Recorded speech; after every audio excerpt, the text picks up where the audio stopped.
Ojo, con esto nos encontramos una vez más en Conversaciones con el Abogado Botello y les comento que el día de hoy tenemos un tema muy importante, sobre todo para las mujeres, y es cómo procede una demanda de alimentos, doctor Botello. Cuéntenos. Ojo con esto, un cordial saludo para todos nuestros seguidores y vamos a aclarar de una vez a Carlita que no tan solo pueden demandar solamente las mujeres por cuota de alimentos, no, también pueden demandar los hombres cuando tienen la custodia de sus hijos.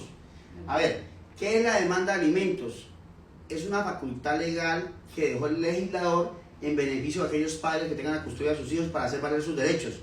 La demanda de alimentos no es tan solo la alimentación, no, eso incluye varios factores, entre ellos el estudio, la salud, el tiempo libre, reglamentar visitas, la responsabilidad de la persona que tiene allí la custodia de ese menor hijo. O sea, es un factor que se debe tener de manera integral y que entra a valorar el juez en su momento cuando va a fijar la cuota de alimentos, porque en la mayoría de veces cuando se fija cuota de alimentos, de una vez se resuelve ahí mismo la custodia, las visitas y todo lo que tiene que ver con el menor. Doctor Botello, ¿y ahí entra también el dinero para la madre o solo es para el hijo?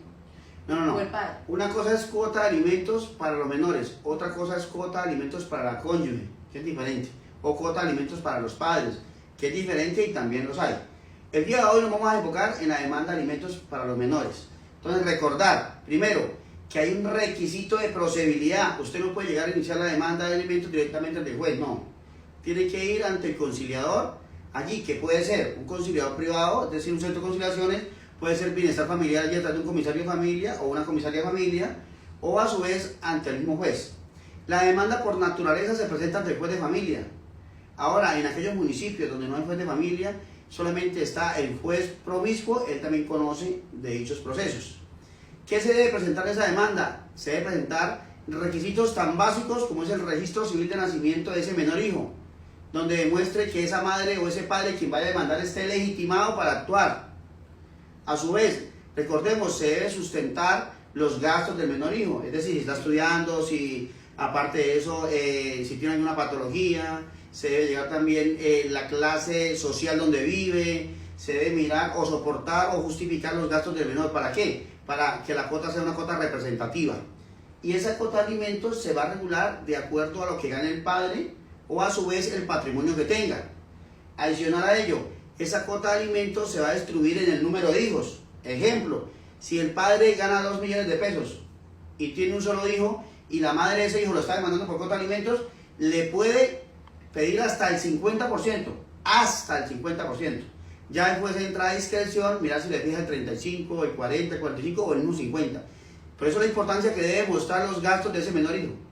Es decir, la manera como usted va a ejecutar esos dineros, es importante para ello. Otra cosa importante, y es que bien sea en la conciliación o en la sentencia, debe quedar de manera clara, como explicamos que días, y es cómo queda plasmado allí, cuánto va a ser la cuota, sobre qué va a ser el incremento, si va a ser sobre el salario mínimo anualmente o sobre el IPC, cómo va a ser. Yo siempre recomiendo que se estipule un porcentaje. ¿Por qué? Porque el padre de familia, ejemplo, se gana los 2 millones de pesos. Es un salario base que tiene allí, pero resulta que gana unas bonificaciones, gana otros aranceles que hacen parte del salario y de pronto un mes que otro le sube a 3 millones de pesos. Entonces siempre que quede el porcentaje.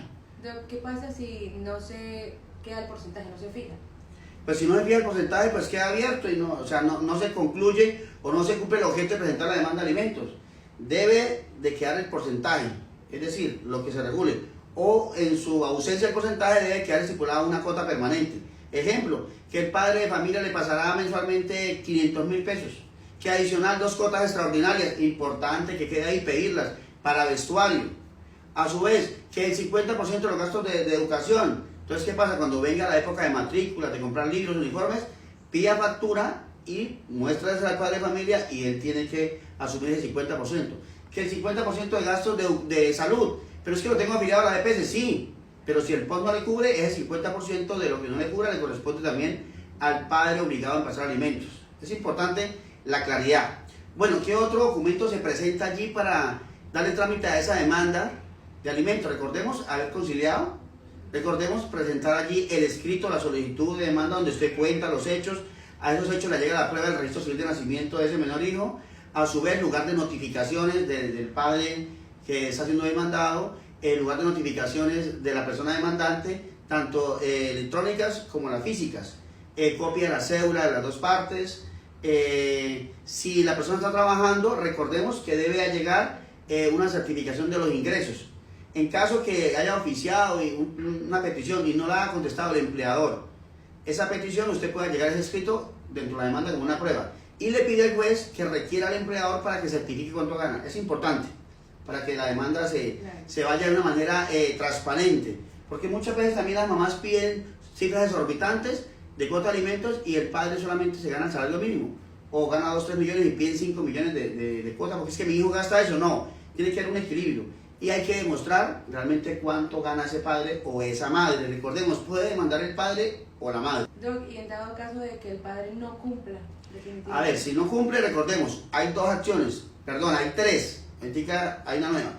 Y es, primero, que esa conciliación o esa sentencia del juez donde se fijó alimentos, ahí debe quedar claro, expresa y exigible que presta ¿qué? Mérito ejecutivo. Es decir, que si el padre incumple, usted presenta una demanda de ejecutivo de alimentos, donde usted hace una relación de que le debe una liquidación bajo el juramento, hace la solicitud del escrito de demanda igualmente y ahí pide el embargo de los salarios o los bienes que tengan nombre del padre. Ahora, usted puede también iniciar una denuncia ante la Fiscalía que se llama inasistencia alimentaria, artículo 233 del Código Penal. A su vez, también puede usted reportarlo en un registro que hay ahorita para deudores morosos de alimentos. Él no va a poder allí salir del país, no va a poder a su vez ocupar ciertos cargos públicos y otras sanciones que trae allí. Entonces, es importante que se sepa. Todo debe quedar claro y plasmado en la sentencia, repito, de esa cuota de alimentos. Doctor Botello, aparte de este tema, también en redes sociales me comentan unas madres, nos comentan a los dos, veíamos que el padre se iba preso, ¿por qué ahora ya no? Ellas preguntan. A ver, importante, mire el tema de cuota de alimentos donde puede llegar o donde ha llegado. Por eso siempre recomiendo saber escoger un buen abogado que maneje el tema de familia, que sepa elaborar las pruebas, que sepa dar un buen resultado a usted, porque depende cómo estructure la demanda y al llegar a ser probatorio allí, va a ser el resultado. ¿Qué pasa? Anteriormente era muy común que los padres, cuando eran demandados por inasistencia alimentaria, allí en la Fiscalía se ordenaba el arresto, la privación de la libertad, y corrían a conciliar, a buscar a la mamá, a buscar al cuñado, a amigos para que conciliaran y convencieran a esa mamá, para que no lo llevaran allí a la cárcel. Hoy en día no. La Corte Suprema de Justicia dijo no, ya el delito de inasistencia alimentaria ya no debe ser allí privado de libertad por varios factores, entre ellos que dijo la Corte. Recordemos que la Ley de Infancia y Adolescencia establece las garantías y los derechos del menor, entre esos delitos atroces, y el delito de inasistencia alimentaria no lo tipificó como un delito atroz. ¿Por qué? Porque dice, si nosotros privamos a ese padre de la libertad, primero, le cortamos la comunicación con su hijo, no va a poder compartir con su hijo. Claro. Segundo, cómo va a trabajar y cómo va a dar la manutención de ese hijo. Para poder sustentarlo. Claro. Y tercero, ese delito está por debajo de 4 años de privación de la libertad, o sea, no cumple requisitos. Entonces, por eso hoy en día, los padres que son irresponsables o que no cumplen con la cuota de alimentos, no son privados de la libertad. Es importante que lo sepamos, porque mucha gente nos pregunta en redes sociales y esta es la respuesta legal, no hay otra respuesta. Entonces, Carlita, contarles que seguimos trabajando, invitarlos a que entren a nuestras redes sociales, compartan los videos para que mucha gente allí pueda llegar a adquirir este conocimiento. Y nosotros seguimos aquí trabajando, darle like a los videos y ya saben, ojo con eso, ¿no? Gracias, doctor Botello, por siempre asesorarnos y los invito a que comenten.